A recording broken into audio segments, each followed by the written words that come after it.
পড়ার বিষয় পক্ষ থেকে বলছি, তোমরা যারা কলকাতা বিশ্ববিদ্যালয়ে পড়ো থার্ড সেমিস্টার পল সায়েন্স জেনারেলে যারা সাপ্লি পেয়েছো, তাদের জন্য আমরা পড়ার বিষয়ের পক্ষ থেকে একটি সাজেশান নিয়ে এসেছি।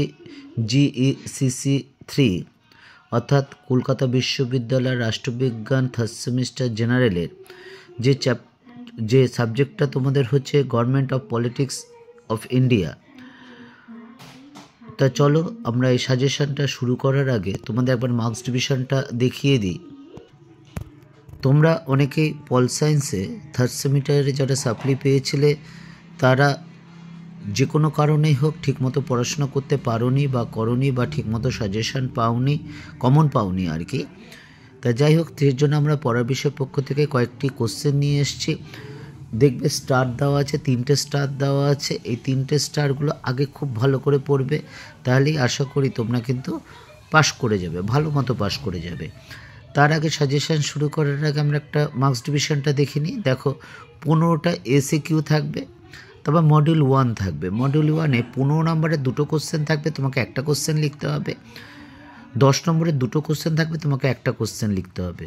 এবার মডিউল 2 মডিউল 1-এর মতোই, অর্থাৎ তোমাকে 15 নম্বরের 2টো কোশ্চেন থাকবে, একটা কোশ্চেন লিখতে হবে, এবং 10 নম্বরের 2টো কোশ্চেন থাকবে, একটা কোশ্চেন লিখতে হবে। এই টোটাল কিন্তু 65 নম্বরের তোমার পরীক্ষা হবে। এবং সবচেয়ে ভালো নাম্বার তোলার জায়গা হচ্ছে তুমি যদি অবজেক্টিভটা 15তে 15 পেয়ে যাও। আমরা পরের বিষয় চ্যানেলে দেখবে যে তোমাদের প্রিভিয়াস ইয়ারের অবজেক্টিভগুলো করে উত্তর দিয়ে দেওয়া আছে। যদি তোমাদের মনে হয় দরকার বা প্রয়োজন বা উপকৃত হবে, তাহলে অবশ্যই ডিসক্রিপশন বক্সে গিয়ে দেখে নিও। তা চলো কথা না বাড়িয়ে আমরা সাজেশনটা শুরু করি। দেখো, যেহেতু মডিউল 1-এ 10 আর 15 থাকবে, আমরা আলাদা কোনো ভাগ করিনি, আমরা 10-15টা একসাথেই করেছি। মডিউল 1 একটা করেছি, মডিউল 2 একটা ভাগ করেছি। দেখো, প্রথম প্রশ্ন মডিউল 1-এর, লোকসভা ও রাজ্যসভার মধ্যে শাসনতান্ত্রিক সম্পর্ক আলোচনা করো। 2 নম্বর প্রশ্ন,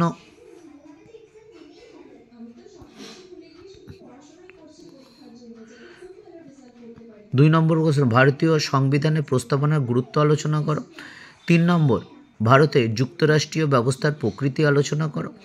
4 নম্বর, রাষ্ট্রপতির ক্ষমতা ও পদমর্যাদা আলোচনা করো। এই প্রথম 4টে কোশ্চেন কিন্তু খুব ভালো করে পড়বে, খুবই ভালো করে পড়বে।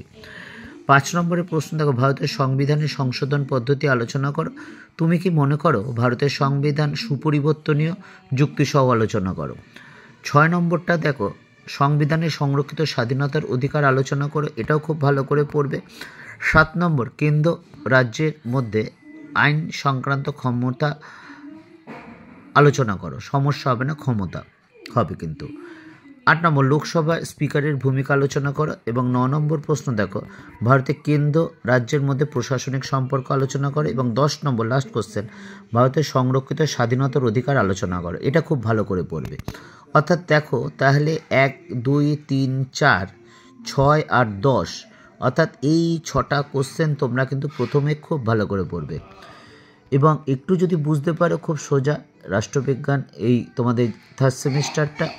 তা এই 6টা কোশ্চেন পড়বে। তারপর যদি পারো 2টো স্টার যেগুলো দেওয়া আছে সেগুলো একটু দেখে যাবে মোটামুটিভাবে, আর যেগুলো স্টার দাও না ওটা জাস্ট যদি লিখতে পারো সেরকমভাবে দেখেছো। তা চলো এবার আমরা মডিউল 2টা শুরু করি। দেখো, আমরা খুব কম কোশ্চেন লিখেছি মডিউল 2-তে। প্রথম প্রশ্নটা, ভারতের রাজনীতিতে জাতপাতের ভূমিকা আলোচনা করো। 2 নম্বর, মুখ্যমন্ত্রী ক্ষমতা ও কার্যাবলী আলোচনা করো। 3 নম্বর, সমসাময়িক ভারতের রাজনীতিতে একটি গুরুত্বপূর্ণ বিষয় ধর্মের ভূমিকা আলোচনা করো। 4 নম্বর, 1970-এর দশক থেকে ভারতে পরিবেশ আন্দোলনের উপর একটি টিকা লেখো। দেখো, এই প্রথম 4টে কোশ্চেন কিন্তু খুব ভালো করে পড়বে। 5 নম্বর প্রশ্ন, ভারতের সংবিধানের 73 এবং 74তম সংবিধান সংশোধনের তাৎপর্য আলোচনা করো। 6 নম্বর, রাজ্যপালের ক্ষমতা কার্যবলী আলোচনা করো। এবং 7 নম্বর, ভারতের আঞ্চলিক দল ব্যবস্থার বৈশিষ্ট্য আলোচনা করো। এই মাত্র 7টা কোশ্চেন, তার মধ্যে কিন্তু 5টা কোশ্চেন খুব ভালো করে পড়ো, অর্থাৎ 1, 2, 3, 4 আর 7, আর 5, 6 কিন্তু মোটামুটি করে রেখো, কারণ মাত্র 7খানা কোশ্চেন, বুঝতেই পারছো। এই কয়টা কিন্তু করে যাও যদি তুমি ভালো করে পাস করতে চাও।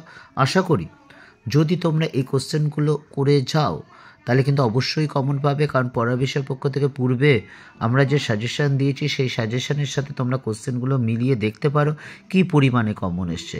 যাই হোক, অগ্রিম শুভেচ্ছা রইল। যে কারণেই হোক তোমরা থার্ড সেমিস্টারে সাপ্লি পেয়েছিলে রাষ্ট্রবিজ্ঞানে, আর যাতে না পাও, একটু পড়াশোনা করো, পাশ করা কোনো ব্যাপার না। এবং কোনো কিছু যদি প্রয়োজন মনে হয়, যদি মনে হয় পড়ার বিষয়ে চ্যানেলটি বা ইউটিউব চ্যানেলটি তোমাদের কোনো কিছু উপকার করতে পারবে, তাহলে অবশ্যই জানিও।